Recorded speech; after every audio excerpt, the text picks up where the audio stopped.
ইতিমধ্যেই বঙ্গে শীতের আমেজ পড়ে গিয়েছে। ঘুরতে যাওয়া থেকে খাওয়া দাওয়া এই মৌসুমে যেন এক উৎসবের চেহারা নেয়। তেমনই দেখা যায় প্রতিটি জায়গায় ইতিমধ্যে বনভোজন শুরু হয়ে গেছে।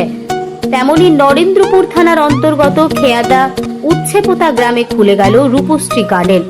দেখা যায় এই রূপশ্রী গার্ডেনে এক মনোরম পরিবেশ সৃষ্টি হয়েছে। সেখানে আমাদের প্রতিনিধিরা পৌঁছে গিয়েছিল এবং তারা ঘুরে দেখে প্রতিটি জায়গা। দেখলেন এই রূপশ্রী গার্ডেনে 50 থেকে 60 জনের জন্য সুব্যবস্থা রয়েছে। এখানে সব রকমের ফেসিলিটি রয়েছে, খাওয়া দাওয়া থেকে শুরু করে মনোরম পরিবেশ এবং ভীষণই সুলভ মূল্যে, এবং কলকাতার কাছাকাছি 1-2 দিনের জন্য ঘুরতে যাওয়ার একটি ভালো ঠিকানা। তাহলে আর দেরি কিসের? তাহলে আর দেরি না করে চট জলদি চলে আসুন এবং বুকিং করে নিন এবং তাদের সাথে যোগাযোগ করুন